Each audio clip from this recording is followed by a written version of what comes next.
Em as Escrituras, o Evangelho de João. Evangelho de João, capítulo 1.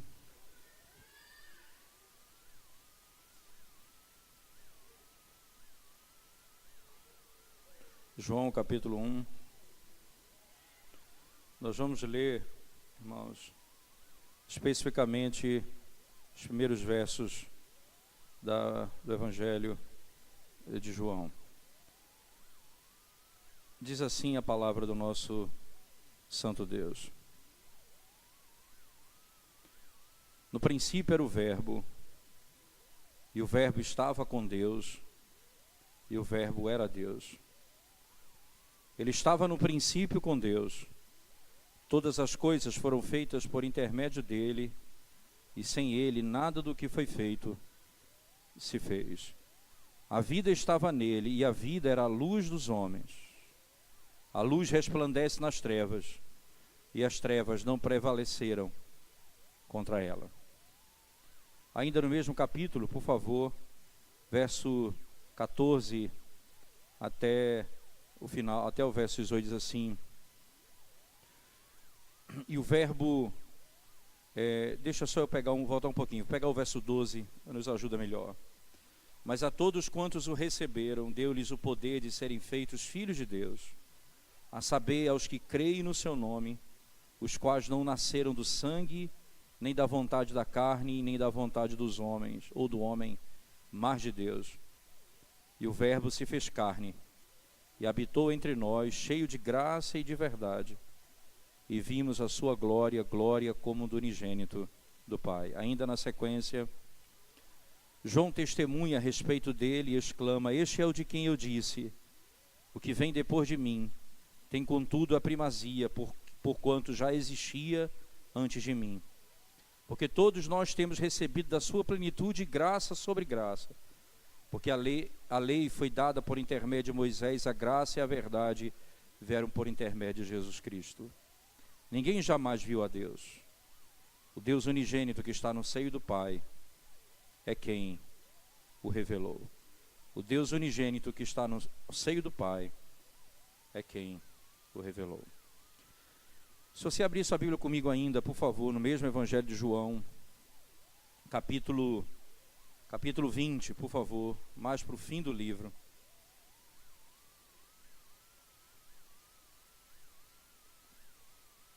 Verso 30 e 31 apenas.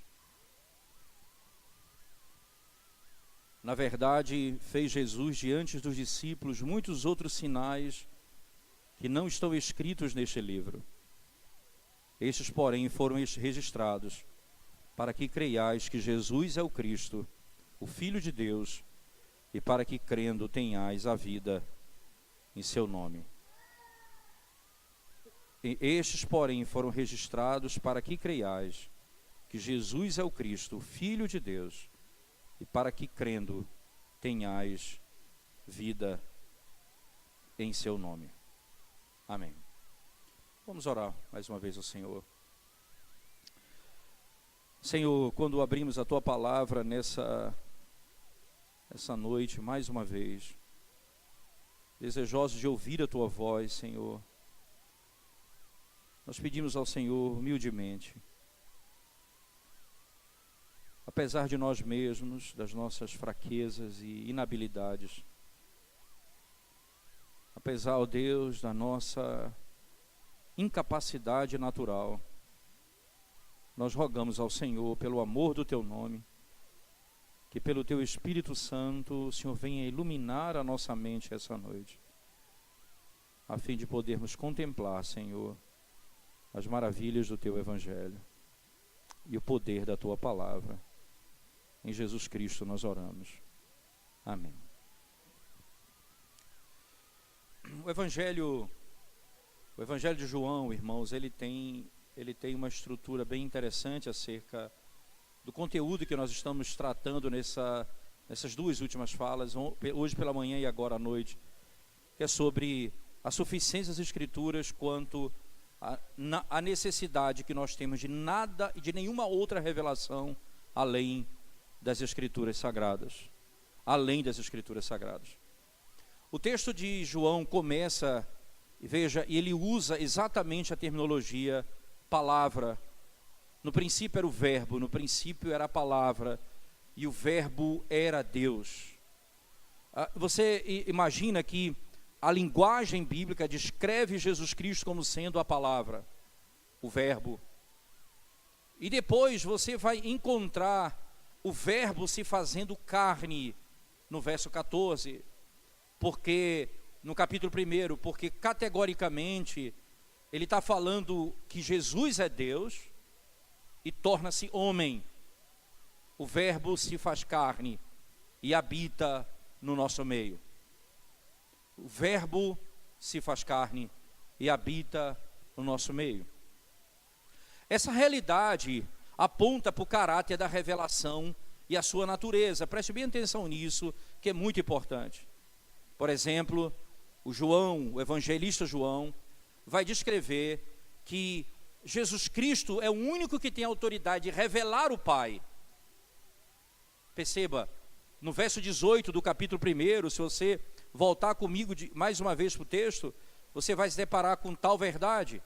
Perceba, João capítulo 1, verso 18, nós lemos o verso, mas acompanhe de novo comigo.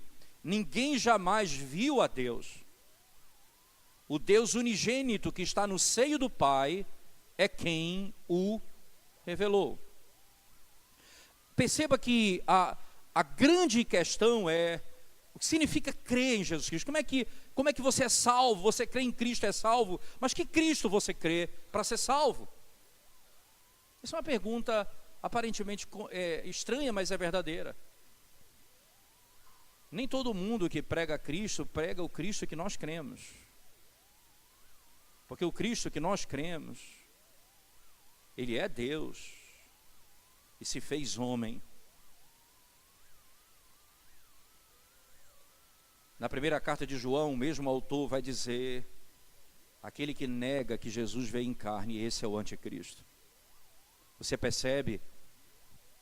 Não adianta você dizer que Ele é Deus, se você nega que Ele se tornou homem. Se você nega que Ele se tornou homem, verdadeiramente, esse é o espírito do anticristo.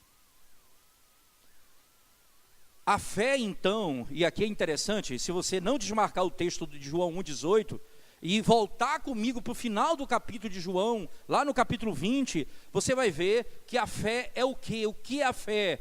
Verso 31, estes, porém, foram registrados para que creiais que Jesus é o Cristo, o Filho de Deus. Que Jesus é o Cristo. Veja, Ele é o ungido, o prometido, desde a antiga aliança, o Filho de Deus. Na oração de Jesus, eu queria, por favor, que você abrisse comigo João 17, nós vamos passear em João, como você deve estar percebendo, não é? Mas com o intuito de entender esse tema melhor, João no capítulo 17, não é? Ele diz assim, verso 2 em diante: assim como lhe conferiste autoridade sobre toda a carne, a fim de que Ele conceda a vida eterna a todos os que lhe deste, e a vida eterna é esta, que te conheçam a ti, o único Deus verdadeiro, e a Jesus Cristo a quem enviaste. Perceba, o grande ponto é, você não tem como conhecer a Deus se não for por Cristo. Então, perceba aqui o princípio da autoridade. Porque Ele é Deus, Ele criou todas as coisas, e Ele se fez carne. O que Ele vai falar é aquilo que só Ele sabe.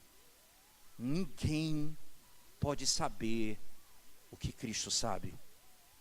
E nós sabemos sobre Deus, porque Ele se deu a conhecer em Cristo Jesus.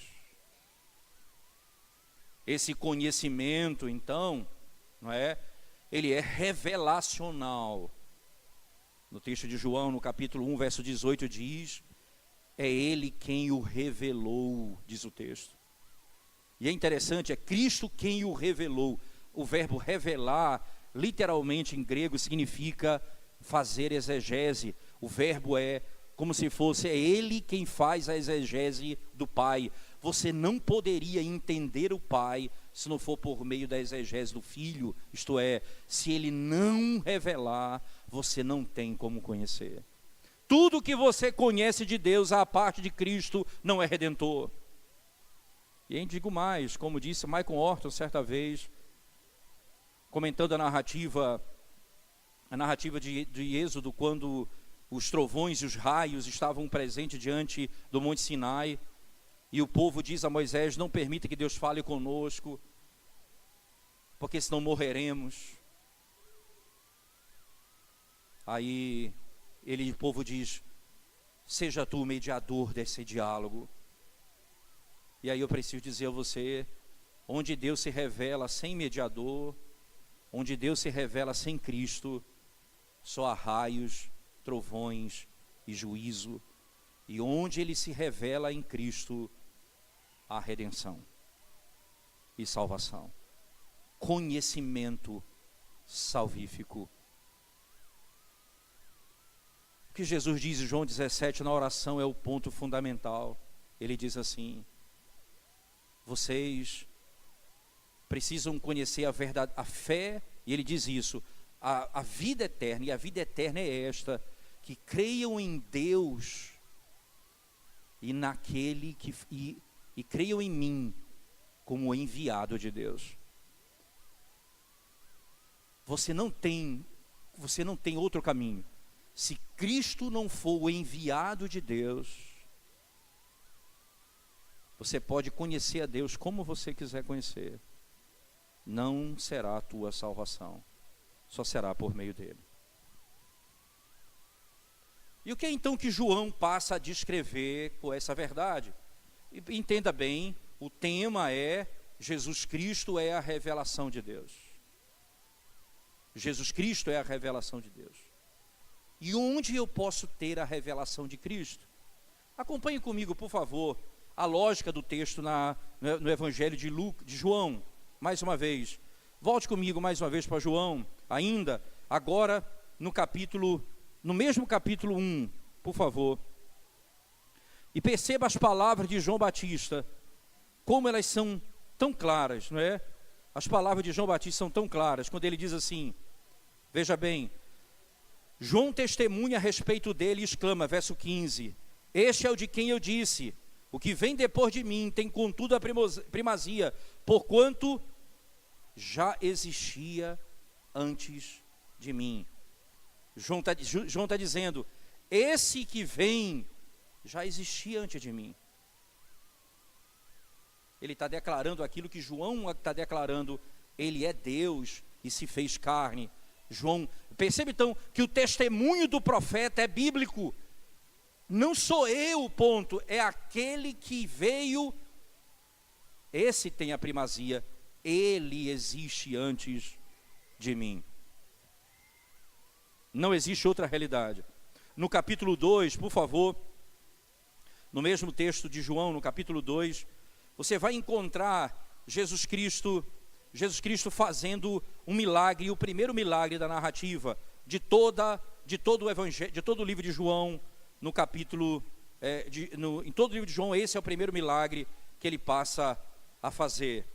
O texto, ele começa exatamente falando das bodas em Caná da Galileia. O que Cristo faz aqui?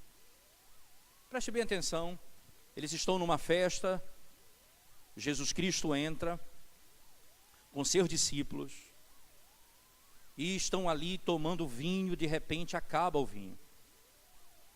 Ocorre que ao acabar o vinho, servem um vinho melhor do que o que eles estavam bebendo. E eles dizem estranho isso, porque as pessoas costumam oferecer o pior vinho no fim, o melhor no início e o pior no fim. Todo mundo já está queimado, ninguém nem vai perceber que tipo de vinho é esse. Só que no meio do processo aconteceu o milagre. Jesus pega, perceba, Jesus vai pegar, diz a Escritura no capítulo 2 de João, que haviam águas nas talhas para a purificação. Para que servia aquelas talhas? para a purificação. Ele está falando de judeus que participavam de uma purificação externa. Jesus então vai, diz, enchei as talhas, e ele faz o milagre da transformação da água em vinho. O que Jesus está fazendo ali é mostrando exatamente o caráter da revelação. Veja, a revelação do Antigo Testamento que apontava para ele, revela que ele é superior a toda a estrutura da antiga aliança, ao sistema sacrificial, aos profetas, aos sacerdotes, ao sacrifício. Ele é superior a todos eles. E isso se dá por um milagre. João vai defender a seguinte tese: Jesus Cristo é aquele que foi prometido desde o Antigo Testamento. E ele é superior a toda e qualquer revelação da antiga aliança.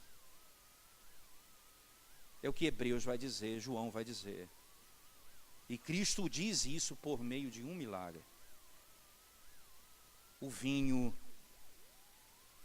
que eu vou oferecer para vocês agora é melhor do que o vinho que vocês estavam tomando. O vinho que eu passo a oferecer para vocês agora é melhor do que o vinho que vocês estavam bebendo.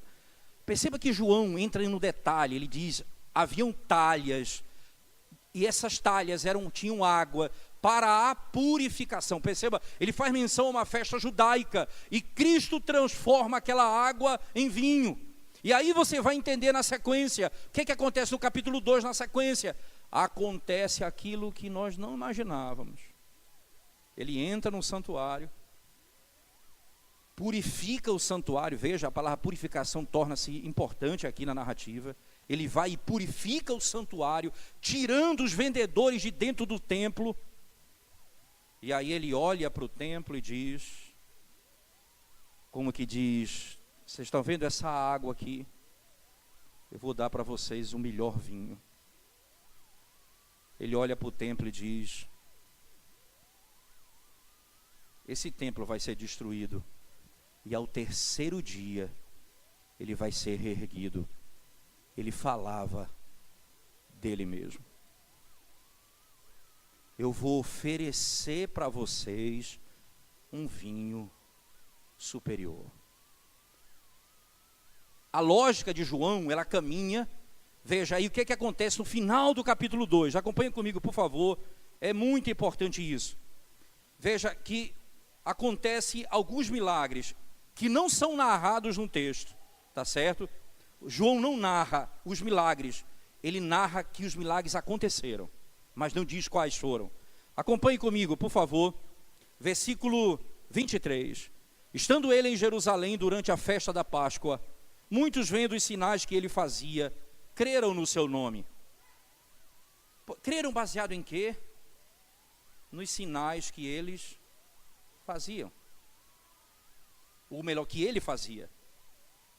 Verso 24, mas o próprio Jesus não se confiava a eles, porque os conhecia a todos e não precisava de que alguém lhe desse testemunho a respeito do homem, porque ele mesmo sabia o que era a natureza humana. Que coisa interessante. Jesus está dizendo, os milagres, as pessoas vão crer que eu fiz o milagre, mas elas necessariamente não vão ser salvas. Que coisa. Não é suficiente o milagre.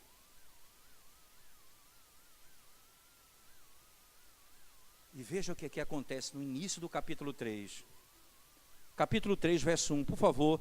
Você vai perceber que nós vamos ler João, né, hoje à noite, e a intenção é expor esse assunto em João. Veja o capítulo 3, por favor, comigo.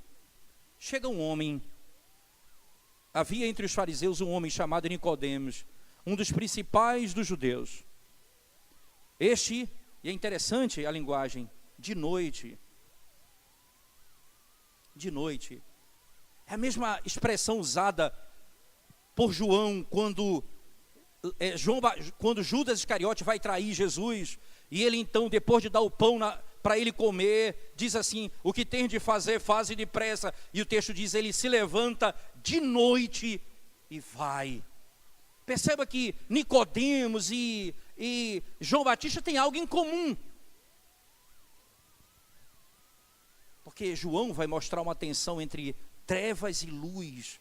Entre os filhos, você lembra do capítulo 1, ele diz, porque ele é o pai da luz, ele é nele a luz, e os seus filhos andam na luz, e ele vai mostrar um contraste com aqueles que vivem nas trevas. São aqueles que conhecem o milagre, veem o poder de Deus, mas não têm coragem de perder os seus negócios, não têm coragem de perder a sua boa vida, porque eles não vão adiante.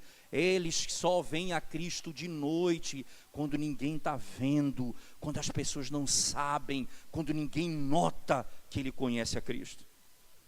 E esse homem era um grande homem, Nicodemos era um homem conhecedor e conhecido. E veja que o milagre leva o indivíduo a entender alguma coisa da doutrina. Veja o texto comigo.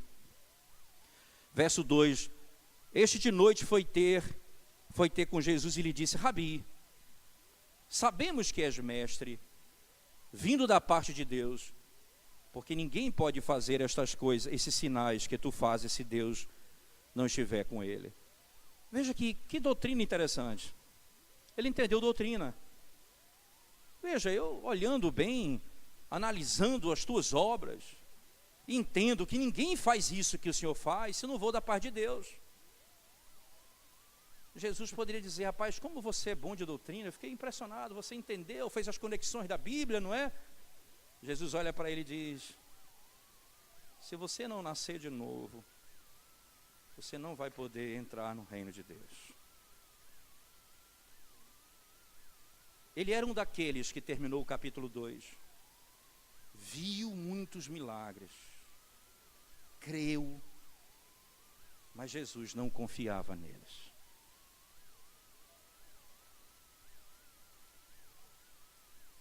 Os milagres não eram suficientes para salvá-los.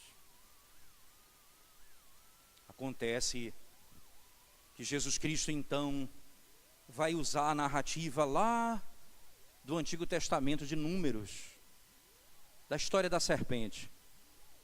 Porque o capítulo 2 é uma história entre Nicodemos e Cristo. Jesus diz a ele, se você não nascer de novo, você não pode ver o reino de Deus. Então como é que alguém nasce de novo? Como é que alguém pode ser salvo? Ele viu milagres e não foi salvo. Como é que alguém pode ser salvo? Aí, capítulo 3, venha comigo por favor. Capítulo 3 do Evangelho de João. Preste atenção. Verso 14. E do modo porque Moisés levantou a serpente no deserto, assim importa que o Filho do Homem seja levantado, para que todo o que nele crê tenha a vida eterna. Aí você vai ver que esse texto de João 3,16 é falado para Nicodemos, porque Deus amou o mundo de tal maneira que deu seu Filho unigênito, para que todo aquele que nele crê não pereça, mas tenha a vida eterna. Veja a lógica que Jesus está usando aqui, preste bem atenção nisso. Números capítulo 21, lá em Números você vai encontrar a história das serpentes abrasadoras. Que por causa do pecado deles, Deus envia a serpente, os pica e eles morrem pouco tempo depois. Feridos pela serpente, eles clamam socorro a Moisés. E Deus diz, então levanta uma serpente de bronze. E eles olham para a serpente. E quem olhar para ela era salvo. O que Jesus está fazendo é, diz João, dizendo para Nicodemos, Nicodemos, você está morto, se você não nascer de novo. Veja, não basta você ver milagres e acreditar em alguma coisa, não basta você fazer algumas conexões teológicas, você tem de nascer de novo. Você foi picado pela serpente. E qual é a solução? O Filho do Homem foi levantado no madeiro, e todo aquele que olhar, você percebe, todo. Não é porque você vê o Cristo curar que você vai ser salvo. Se você olhar para Ele na cruz do Calvário, recebendo o juízo de Deus, morrendo pelos meus pecados, percebe, há uma glória nessa revelação. O que Jesus está ensinando e que João está nos conduzindo é: não há suficiência em ver milagres, eu preciso ver Cristo pendurado no madeiro para ser salvo. Porque o morto não passa a viver por algum entendimento que ele tenha de alguma coisa. O morto não passa a viver porque ele compreendeu algum raciocínio teológico. O morto passa a viver se ele nascer de novo. E só há um meio dele nascer de novo: se ele olhar para Cristo e for salvo. É interessante que João, na sequência, acompanhe comigo, ele diz, verso 17: porquanto Deus enviou o seu Filho ao mundo, não para que julgasse o mundo, mas para que o mundo fosse salvo por ele. Quem nele crê não é julgado, e o que crê já está julgado, o que não crê já está julgado, porquanto não crê no unigênito, no nome do unigênito Filho de Deus. O julgamento é este: que a luz veio ao mundo, e os homens amaram mais as trevas do que a luz, porque suas obras eram más. Eles amavam mais a noite do que a luz. Jesus Cristo, então, João está demonstrando. Veja como é interessante. Todo evangelista vai falar do nascimento de Cristo virginal, que é extraordinário, é a base da nossa fé. Mas João Batista não vai discorrer sobre isso. Ele vai falar de onde Cristo veio. Ele diz: ele era Deus e se fez homem. Toda a história, ele diz, o Verbo se fez carne.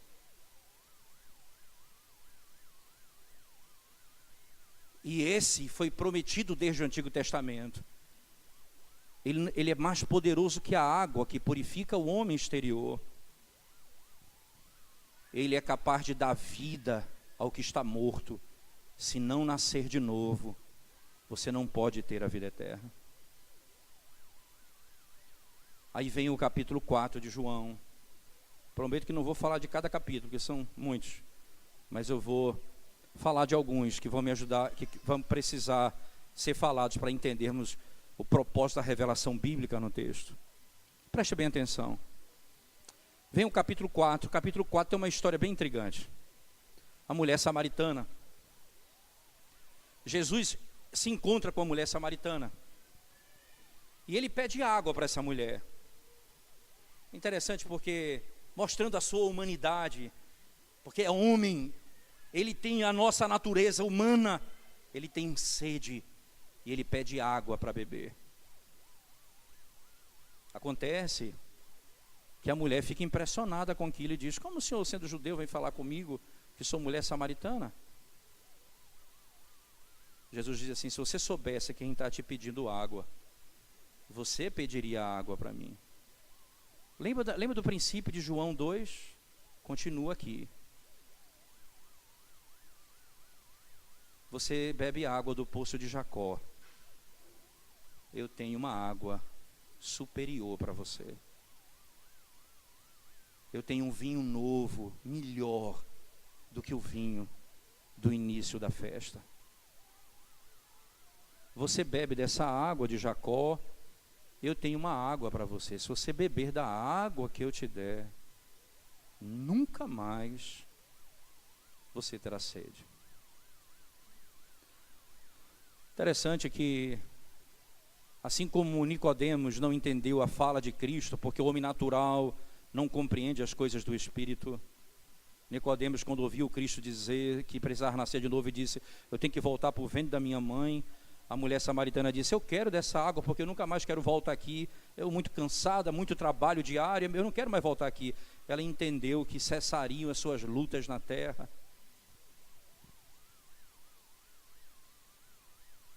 Quando ela pergunta isso, ela não entendeu muito do que Jesus estava falando. E Jesus diz assim para ela: Então faz o seguinte, chama o teu marido. Eu não tenho marido, Senhor.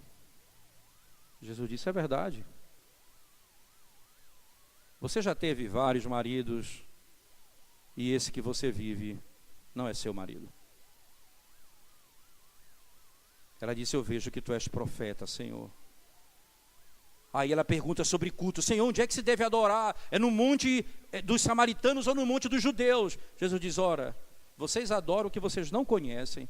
Nós adoramos o que conhecemos, porque a salvação vem dos judeus. Perceba, o que Cristo está dizendo é, a obra da redenção, ela tem raízes na história do Antigo Testamento. É na história dos judeus. Não há outro povo, não significa que Cristo vai ser encontrado em cada nação com uma história paralela. Há uma única história, a história dos judeus. É essa história de onde vem o Redentor. É arraigada no tempo e no espaço. Vocês adoram o que vocês não conhecem, nós adoramos o que conhecemos, porque a salvação vem dos judeus, disse o Senhor Jesus. O que acontece na sequência do capítulo 5 do Evangelho de João? Dá uma olhada comigo, por favor. João capítulo 5. A cura de um paralítico. Jesus vai curar um indivíduo. Perceba quantos milagres são feitos aqui. A água e vinho, a descrição de muitos milagres, a cura de um paralítico no capítulo 5. E nessa cura, não é? Você vai perceber que até mesmo aquele indivíduo que foi curado, verso 12 do capítulo 5 diz, perguntaram-lhe eles, quem é o homem que te disse, toma o teu leite e anda? Mas o que fora curado não sabia quem era, porque Jesus se havia retirado por haver muita gente naquele lugar. Veja, a cura do paralítico, ele está dizendo, o indivíduo nem sabia quem era Jesus.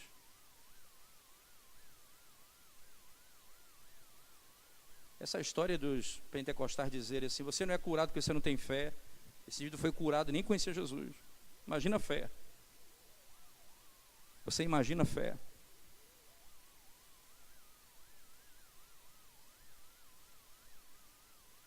Ele diz, quem é esse? Não sei quem é ele. A cura de um paralítico. Veja no final da narrativa, por favor, não é? Verso 19.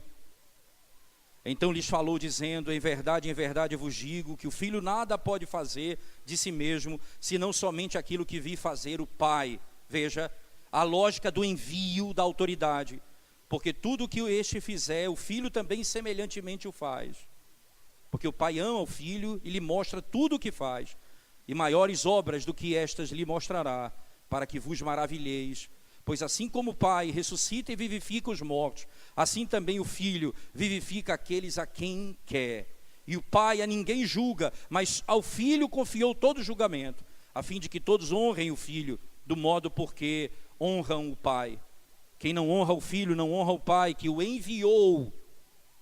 Em verdade vos digo, quem ouve a minha palavra e crê naquele que me enviou, tem a vida eterna. Não entra em juízo, mas passou da morte para a vida. Veja onde Cristo conclui a sessão do milagre. Quem crê, veja, quem ouve a minha palavra e crê naquele que me enviou, você entende?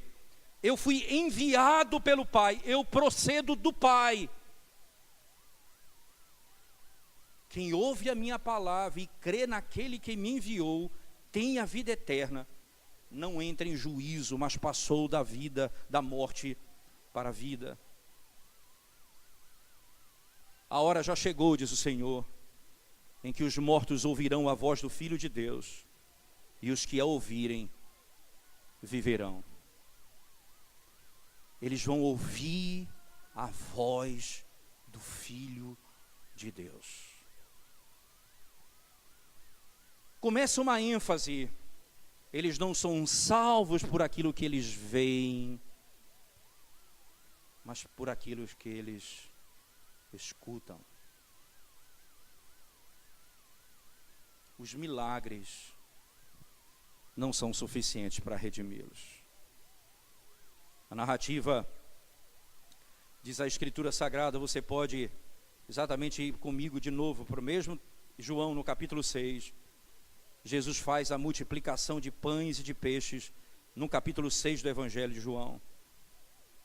Veja, no verso 2 do capítulo 6, seguia-o numerosa multidão, porque tinham visto os sinais que ele fazia na cura dos enfermos. Perceba o que Jesus está dizendo a eles. Por que eles seguem a Cristo? Porque viram os sinais na cura dos enfermos. O que os conduz a Cristo. Por que vocês vêm a mim?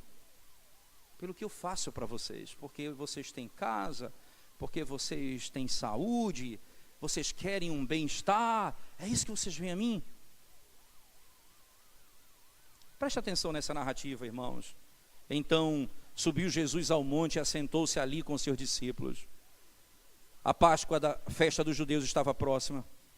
Então Jesus, erguendo os olhos e vendo a grande multidão, vinha ter com ele, e disse a Filipe: onde compraremos pães para lhes dar a comer? Mas dizia isto para o experimentar, porque ele sabia o que estava para fazer.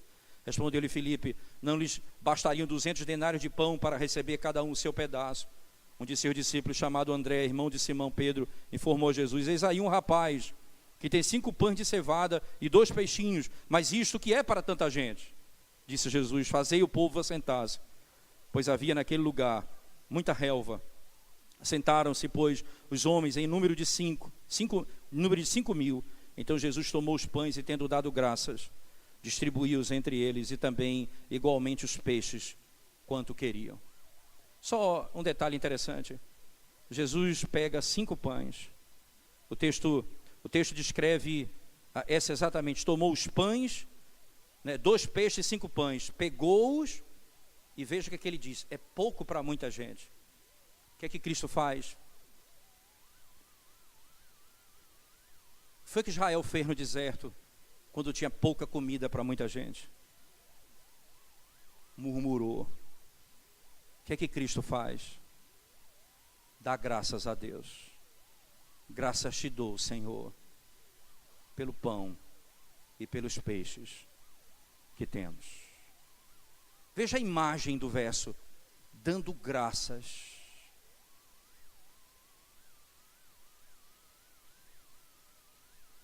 Ele não reclama, ele agradece. E veja o que vai acontecer. Acontece que, quando já estavam fartos, disse Jesus aos seus discípulos: recolhei os pedaços que sobraram, para que nada se perca. Assim, pois, o fizeram, encheram 12 cestos de pedaços de 5 pães e de cevada, que sobraram aos que haviam comido. Vendo, pois, os homens o sinal que Jesus fizeram, disseram: este é verdadeiramente o profeta que devia vir ao mundo. Perceba, o máximo que os olhos deles se abrem foi o que a mulher samaritana viu: vejo que tu és profeta. Mas o que é que salva? Que ele é o Cristo, o Filho de Deus, enviado do Senhor.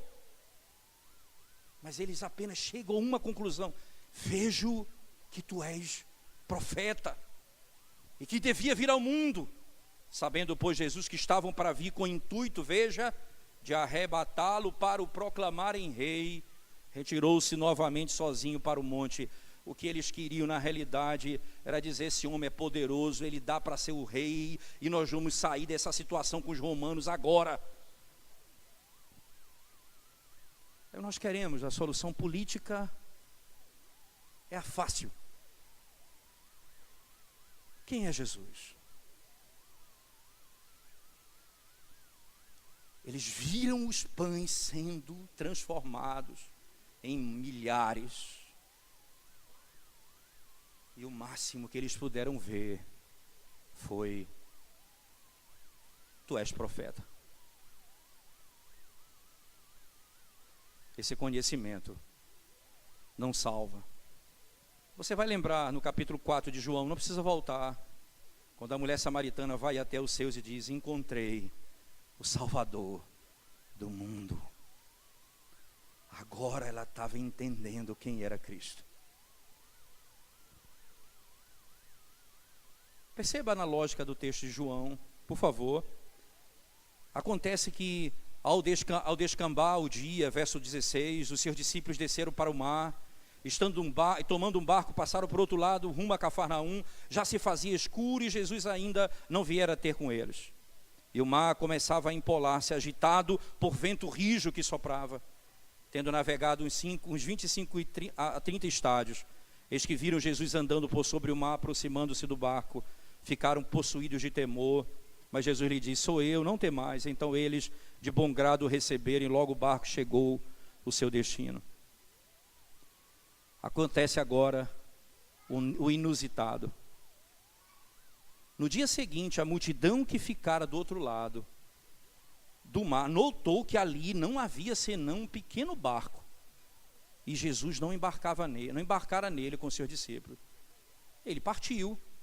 Eles entraram no outro barco, chegaram até Tiberíade, perto do lugar onde comeram o pão, onde havia Cristo dado graças. Quando, pois, viu a multidão de que Jesus não estava ali, nem os seus discípulos, tomaram os barcos e partiram para Cafarnaum à sua procura. Eles vão atrás de Cristo, e tendo encontrado no outro lado do mar, lhe perguntaram: mestre, quando chegaste aqui? Respondeu-lhe Jesus: em verdade vos digo, vós me procurais, não porque vistes sinais, mas porque comestes dos pães e vos fartastes. Trabalhai, não pela comida que perece, mas pela que subsiste para a vida eterna, a qual o Filho do Homem vos dará, porque Deus o Pai confirmou com seu selo. E a multidão vem atrás de Cristo e diz: ora, nós vimos o que ele fez, ele tem coisa para nos dar. E eles seguem a Jesus. Entenda, nem todos os que seguem a Cristo por aquilo que ele tem para dar, pão, casa, alimento, saúde, nem todos esses de fato conheceram a Cristo. Jesus diz: vocês não vêm a mim pelo pão verdadeiro, vocês vêm a mim pelo pão que perece. Vocês querem se satisfazer com uma casa que pode pegar fogo, vocês querem se satisfazer com um trabalho, vocês querem se satisfazer com alimento. Eu sou o pão da vida, diz o Senhor. Acompanhe a narrativa comigo, não é? Veja ainda, por favor, no verso 29, respondeu-lhe Jesus: a obra de Deus é esta, que creiais naquele que por ele foi. Perceba a ênfase de João nesse tema que percorre o Evangelho. A ênfase é essa, que creiais naquele que por ele foi enviado. Então lhe disseram eles: que sinal fazes para que vejamos e creiamos em ti? Quais são os teus feitos? Veja que coisa interessante, eles falam para Cristo. Nossos pais comeram maná no deserto, como está escrito. Deu-lhes o comer o pão do céu. Replicou-lhe Jesus: em verdade eu vos digo, não foi Moisés quem vos deu o pão do céu. O verdadeiro pão do céu é meu Pai quem vos dá, porque o pão de Deus é o que desce do céu. Veja a imagem que João cria. Ele é a palavra, no princípio era o verbo é Deus, e o verbo se fez carne. Ele usa, porque o pão desceu do céu. É a imagem de João, se tornou homem. Acompanhe comigo ainda. E dá vida ao mundo. Então lhe disseram: Senhor, dá-nos sempre desse pão. Declarou-lhe, pois, Jesus: eu sou o pão da vida. E quem vem a mim jamais terá fome, e o que crê em mim jamais terá sede. Porém eu já vos disse que, embora me tenhas visto, perceba aí a ênfase, vocês viram, vocês não creram. Vocês viram, mas não creram. Embora me tenhas visto, não credes. Todo aquele que o Pai me dá, esse virá a mim, e o que vem a mim, de modo nenhum lançarei fora, porque eu desci do céu, não para fazer a minha vontade, e sim a vontade daquele que me enviou. E a vontade daquele que me enviou é esta, que nenhum eu perca de todos os que me deu, pelo contrário, eu ressuscitarei no último dia. Veja, Jesus diz o que vai ser o fim. Sabe o que é o fim? se você crê em mim, você não vai morrer. Ainda que morra, você viverá. Eu tenho a vida eterna para você. Jesus diz assim: eu sou o pão da vida, crê em mim. Aí veja o que acontece, verso 41. Murmuravam, pois, dele os judeus, porque dissera: eu sou o pão que desceu do céu. E diziam: este Jesus, o filho de José, acaso não conhecemos o pai e a mãe dele? Como, pois, agora diz: desci do céu? Você percebe como é difícil, irmãos? Eles viram o milagre, comeram pão, beberam, foram socorridos. Jesus anda sobre o mar. E eles murmuram, dizem: ora, esse aí não é o filho de Maria, de José?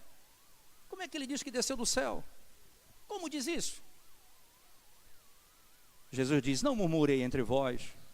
Ninguém pode vir a mim se o Pai que me enviou não o trouxer, e eu o ressuscitarei no último dia. Ora, irmãos, a grande luta da narrativa de João, na sua explanação, é mostrar que a palavra que se fez carne é o que revela o Filho, revela o Pai, o Filho que revela o Pai, e o Pai envia o Filho. É assim que a Bíblia descreve.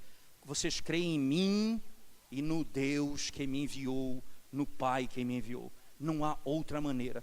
Aí, porque essa é a verdade.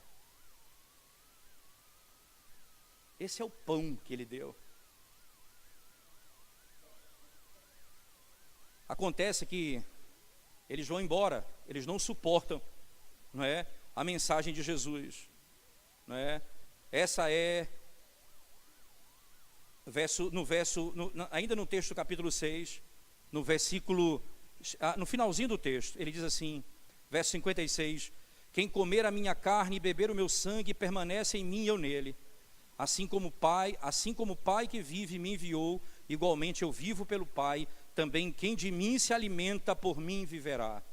Este é o pão que desceu do céu, e nada semelhante àquele que vossos pais comeram. Perceba que Jesus está dizendo: a água que vocês beberam é inferior à água que vocês vão beber agora.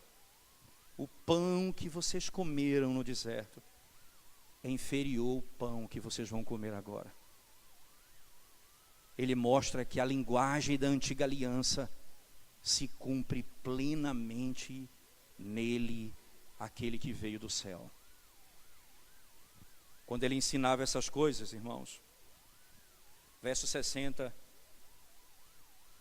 muitos dos seus discípulos, tendo ouvido tais palavras, disseram: duro é este discurso, quem o pode ouvir? Mas Jesus, sabendo por si mesmo que eles murmuravam a respeito de suas palavras, interpelou-os: isto vos escandaliza, diz o Senhor? Que será, pois, se virdes o Filho do Homem subir para o lugar onde primeiro estava? O Espírito é o que vivifica, a carne para nada aproveita. As palavras que eu vos tenho dito são Espírito e são vida. Contudo, há descrente entre vós. Pois Jesus sabia desde o princípio quais eram os que não criam e quem haveria de o trair. E prosseguiu: por causa disto é que vos tenho dito, ninguém poderá vir a mim, se pelo Pai não me for concedido. À vista disso, muitos dos seus discípulos o abandonaram e já não andavam com ele. Quando foram confrontados, não conseguiram permanecer, porque de fato o que eles queriam era a glória dessa terra, não a glória do Evangelho de Cristo. Jesus se volta aos discípulos e pergunta: também vós outros quereis retirar-vos? Disse o Senhor. Jesus olha para os apóstolos e pergunta: vocês querem ir embora também? Pedro respondeu: para quem iremos, Senhor? Tu tens as palavras de vida eterna. E nós temos crido, veja a fé, e conhecido que tu és o Santo de Deus. Que tu és o Santo de Deus. Nós temos crido e conhecido. As narrativas se multiplicam, mas esse é o tom de João todo, onde ele vai descortinando, mostrando que Cristo é superior ao Antigo Testamento e mostrando que o pão que veio do céu é superior a qualquer outro benefício dessa terra. E que os milagres e aquilo que eles veem não pode salvá-los. Nós não vamos ler mais agora, mas você vai trazer memória. Porque o capítulo 7, não é, vai tratar sobre a incredulidade dos irmãos de Jesus. E aí apenas a leitura do texto, do verso 1 e 2, assim: passadas estas coisas, Jesus andava pela Galileia, porque não desejava percorrer a Judéia, visto que os judeus procuravam matá-lo. Ora, a festa dos judeus, chamada da festa dos tabernáculos, estava próxima. Dirigiram-se, pois, a ele e seus irmãos e lhe disseram: deixa este lugar e vai para a Judéia, para que também os teus discípulos vejam as obras que fazes. Eles estão preocupados para que eles vejam o que tu estás fazendo. Não haverá... Essa é a tensão. Vocês vão crer naquilo que eu faço? Aí você tem a festa dos tabernáculos, e você tem logo depois, no capítulo 8, o terceiro grande milagre narrado na Escritura Sagrada, não é? Que é, você tem no capítulo 8 a mulher adúltera, como está descrito no início do verso. Na sequência do verso 12, Jesus é a luz do mundo, não é? Onde ele vai tratar exatamente do tema do início, em que ele é a luz e nele não há trevas nenhuma, e Jesus defende a sua missão e autoridade. Agora ele diz: o que é que eu vim fazer? Qual exatamente? E aí João vai descrever a obra dele, para que fique claro. E aí eu vou ler com vocês o verso 21, acompanhem comigo. De outra feita, lhes falou dizendo: vou retirar-me, e vós procurareis, mas perecereis no vosso pecado. Para onde eu vou, vós não podeis ir. Então diziam os judeus: terá ele acaso a intenção de suicidar-se? Porque diz: para onde eu vou, vós não podeis ir. E prosseguiu: vós sois cá de baixo, eu sou lá de cima. Vós sois deste mundo, eu deste mundo não sou. Por isso eu vos disse que morrereis dos vossos pecados, porque se não crerdes que eu sou, morrereis nos vossos pecados. E aqui perceba: se não crerdes que eu sou. E o eu sou aqui, exatamente a linguagem de Êxodo, no capítulo 3, quando Moisés pergunta: quem é aquele que vai libertar o povo do Egito? Deus diz: diga ao povo, eu sou. Jesus diz: se vocês não crerem que eu sou, isto é, que eu sou Deus, a fé, ela é o Deus que se fez homem, foi enviado pelo próprio Pai. Quem és tu? Respondeu-lhe Jesus. Que é que desde o princípio vos tenho dito? Muitas coisas tenho para dizer a vosso respeito e vos julgar, porém aquele que me enviou é verdadeiro, de modo que as coisas que dele tenho ouvido, essas digo ao mundo. Eles, porém, não atinaram que lhes falava do Pai. Disse-lhes, pois, Jesus: quando levantardes o Filho do Homem, então sabereis que eu sou, e que nada faço por mim mesmo, mas falo como o Pai me ensinou. Perfeitamente aquele que foi enviado pelo Pai. Acontece que no capítulo seguinte do texto de João, por favor, venha comigo, você vai ter a cura de um cego. Nós não vamos descer nos detalhes do texto, mas eu vou pontuar isso dentro do tema. Por que a cura de um cego é importante? Acompanhe comigo. Primeiro milagre, transforma a água em vinho. Segundo milagre, não é? Perceba, ele vai agora, na sequência, ele vai fazer a multiplicação dos pães. Agora, o outro milagre, ele vai curar o cego. Lembra que foi dito no Evangelho? Que ele seria aquele que, quando viesse, ele iria, o coxo andaria, o cego iria enxergar e o morto ressuscitaria. O capítulo 8, o capítulo 9 é a descrição perfeita de que Jesus Cristo é aquele que dá a luz ao mundo. A narrativa toda descreve isso, você vai ler com cuidado depois. Jesus cura um cego de nascença, que diz: ninguém nunca ouviu falar em toda a história que alguém que fosse cego de nascença viesse a enxergar. Jesus cura um cego de nascença. E Jesus chama, então, Acontece que quando ele é curado, ele é levado ao sinédrio, porque eles dizem, ora, como pode isso acontecer? E eles vão pressionar o cego, ele diz, acaso quem é esse? Ele disse, eu não sei, eu só sei que eu era cego e agora enxergo. Chamaram o pai do cego, para saber se ele era cego de nascença mesmo. Com medo de serem expulsos da sinagoga,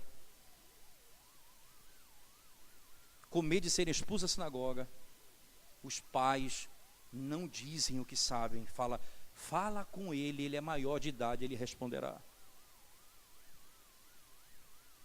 E depois João diz, eles falaram isso porque temiam ser expulsos da sinagoga. E sabe como é que termina o capítulo 9 de João? O cego vem a Cristo. Cristo vai falar da obra dele. Ele crê no Senhor e é expulso da sinagoga. Ele foi salvo. O que Jesus está dizendo é, sabe quem é cego? São os judeus que não compreenderam a mensagem. O que ele acabou de dizer no capítulo 8. Vosso pai é o diabo, que vocês vivem para satisfazer a vontade. Sabe por que vocês não entendem o que eu falo? Porque vocês não são meus, diz o Senhor. Esses são os cegos. E aquele que não enxerga passa a enxergar. Agora acontece no capítulo 11, a maior delas, a ressurreição de Lázaro. Um morto passa a viver. Veja, Jesus fez muitos milagres, João vai descrever isso, muitos milagres, só esses foram colocados no Evangelho. Para que tudo isso, irmãos?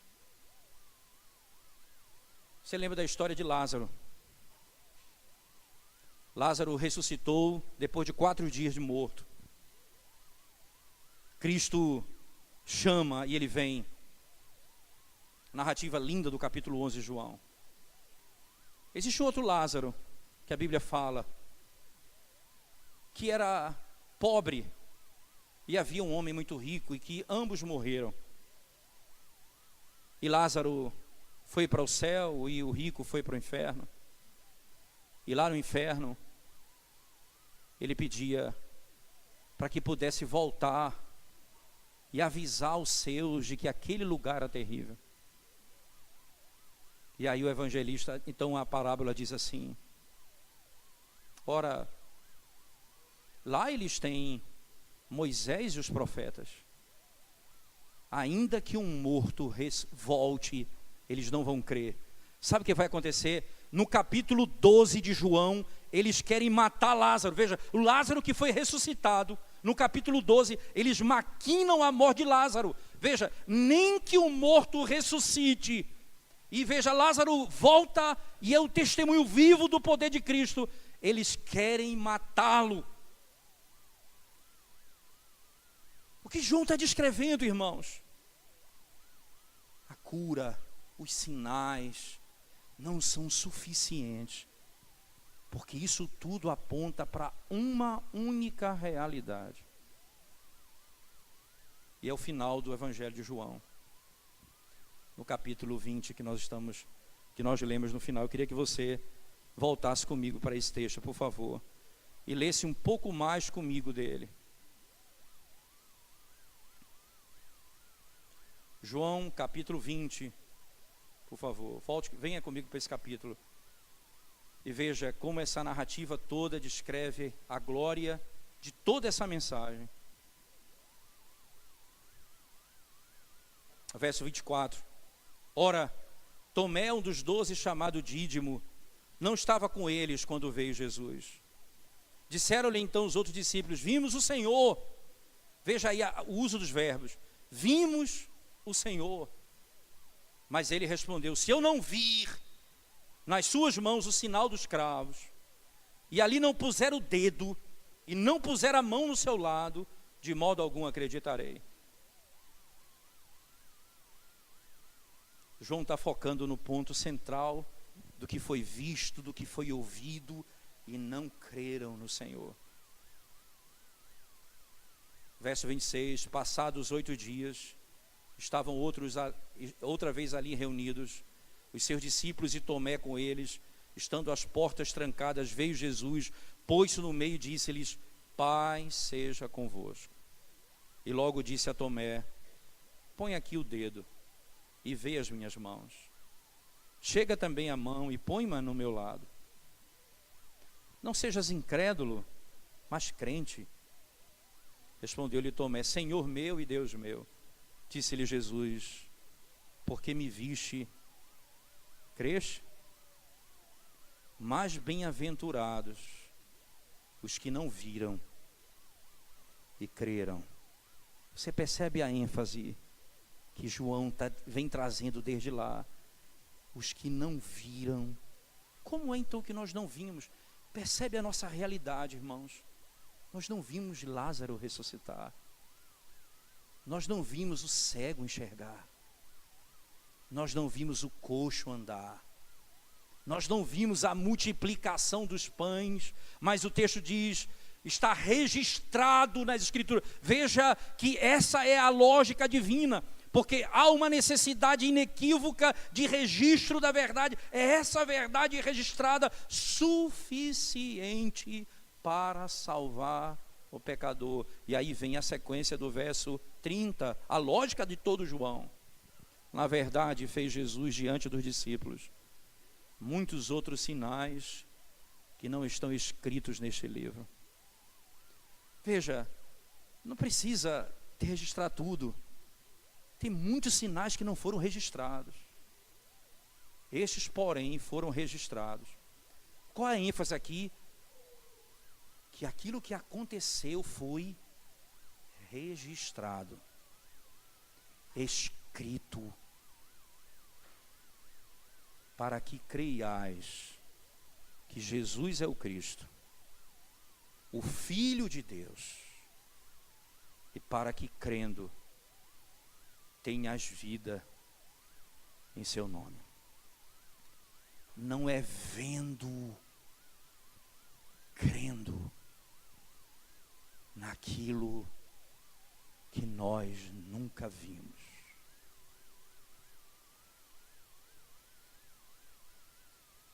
Os milagres vistos não puderam fazer. A palavra, o registro dos milagres, pelo poder do Espírito, nos fazem crer na obra de Cristo e do Evangelho dele. Se você voltar um pouquinho comigo, você vai encerrando exatamente esse princípio, não é? Abra sua Bíblia comigo, por favor, no capítulo 13 de João, por favor. Capítulo 13 do Evangelho de João.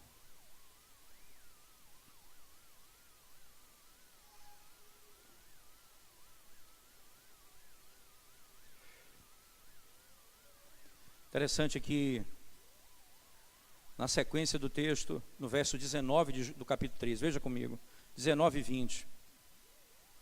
Desde já vos digo antes que aconteça, para que quando acontecer creiais que eu sou. Em verdade vos digo, quem recebe aquele que eu enviar, a mim me recebe, e quem me recebe, recebe aquele que me enviou. Preste atenção. Jesus envia os apóstolos. Quem recebe aqueles que eu enviar, a mim me recebe. E quem recebe a mim, recebe aquele que me enviou.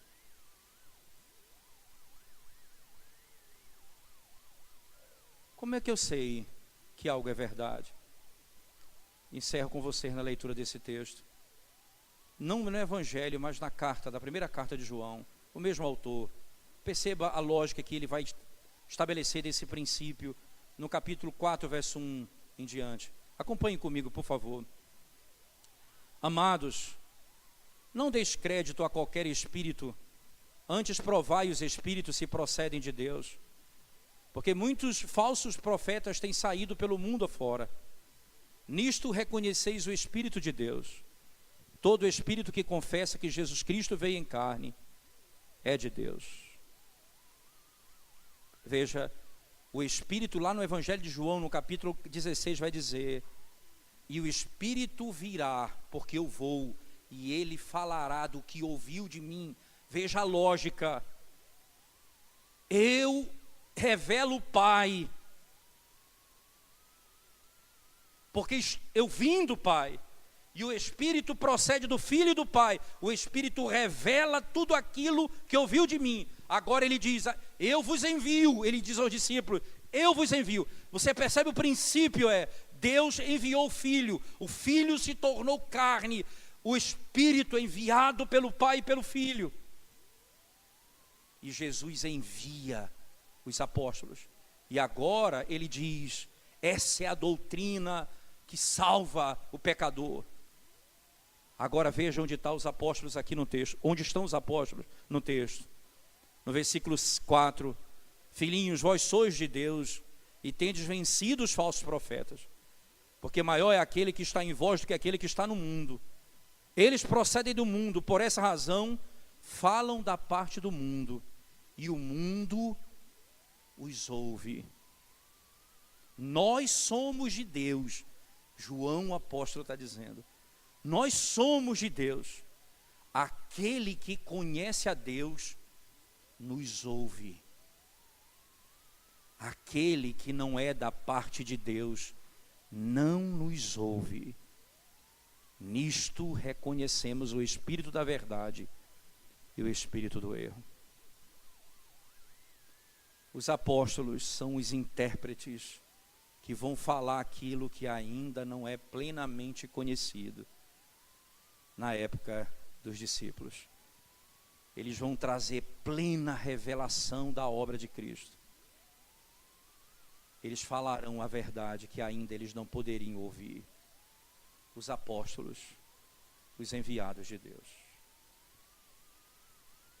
Você percebe a necessidade da Escritura e da impossibilidade de qualquer outro meio?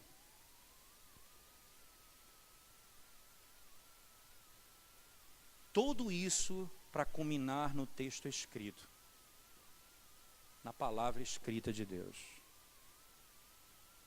Porque nós não vamos ser salvos porque nós vimos aquilo que está dito, mas porque cremos pelo Espírito de Deus, na palavra de Deus.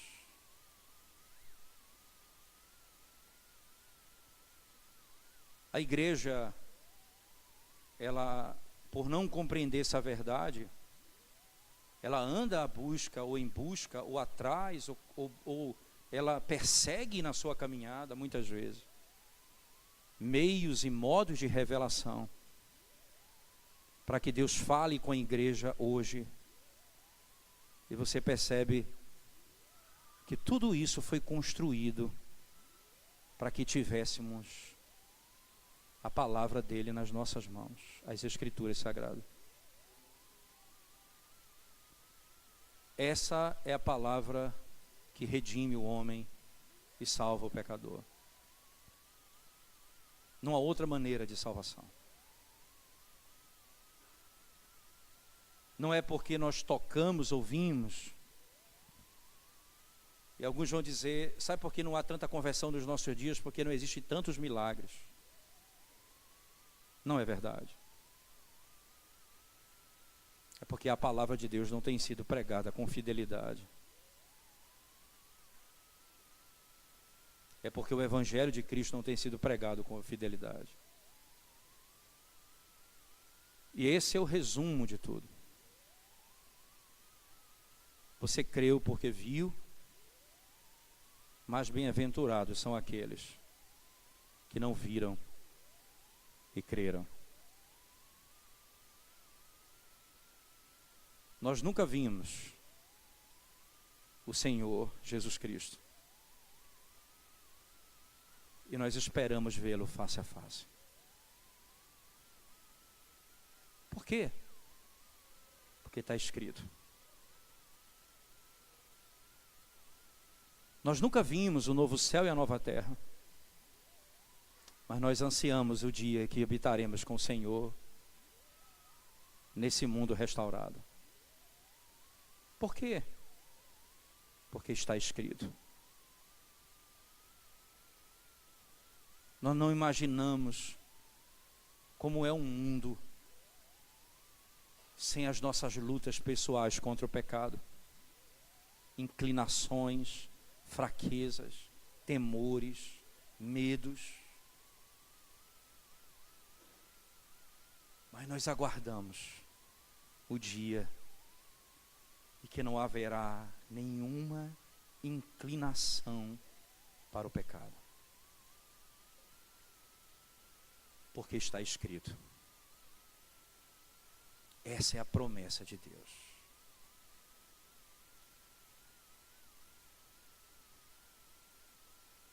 Essa é a promessa de Deus. Tiramos a palavra da nossa casa, não aquela aberta no Salmo 91, com uma fita no meio, mas a palavra lida no lar, ensinada para os filhos, para a esposa em casa. Os púlpitos se esvaziaram da pregação do Evangelho. A palavra de Deus. Não mais buscamos a Deus em particular, lendo a Bíblia e orando ao Senhor. Essa revelação é a nossa vida, irmãos. Ela é a vida da igreja. Porque nela nós temos a vida eterna. Perceba, o Pai envia o Filho revela o Pai. O Pai e o Filho enviam o Espírito. O Espírito revela a obra do Filho. Jesus envia os apóstolos. E eles revelam a glória da obra de Cristo. Daí a associação. Toda essa obra foi revelada. E eu só vou conhecer a Cristo pelo Espírito, pela palavra revelada, pelo que foi registrado, que foi escrito na Escritura Sagrada. Nada mais poderá salvar. E hoje eu conclamo os irmãos ao arrependimento. Todos nós juntos, nós precisamos urgentemente nos arrepender do pouco caso que nós temos feito às Sagradas Escrituras. Não temos lido, estudado, debruçado, aprendido dela. Não. Temos faltado aos cultos para ouvir a pregação, para ouvir qualquer outra coisa. Não queremos ouvir a palavra de Deus. E aí andamos atrás de novas revelações, igrejas fantasiosas, ensinamentos fraudulentos. Porque o que desejam na realidade não é a vida eterna, é o pão que mata a sua fome por algum período da sua vida. Jesus diz: não me sigam pelo pão que perece. Se você comer do meu pão, eu sou o pão, diz o Senhor. Se você comer do pão que desceu do céu, nunca mais você terá fome. E se você crê em mim, você nunca mais terá sede. Plena satisfação. Mesmo quando faltar pão, eu vou lembrar: eu tenho o pão da vida. Mesmo quando não tiver o que beber, eu vou lembrar: Jesus é a água que mata a minha sede. Mesmo quando não tiver onde morar, eu vou lembrar: Ele foi preparar uma casa para mim. Onde Ele está, eu estarei com Ele. Ainda que todos me abandonem, Ele diz: eu jamais te abandonarei. Só o Evangelho pode satisfazer tua alma plenamente. Qualquer outra coisa satisfará temporariamente, mas nunca eternamente. Vamos orar ao Senhor mais uma vez. Oremos. Senhor Jesus, nós clamamos a Tua misericórdia sobre nós. Reconhecemos, Senhor, que Tua palavra, o Teu ensino nos faz compreender de maneira tão bela, Senhor Deus, que no Teu propósito eterno estava o registro da Tua obra, para que pudéssemos crer pelo poder do Espírito naquilo que está revelado na Tua palavra, que é vida ao homem. Que a Tua voz se faça ouvir essa noite e haja salvação no nosso meio. E arrependimento, mudança de vida, transformação para a glória do Senhor. Pedimos isso em nome de Jesus. Amém, Senhor.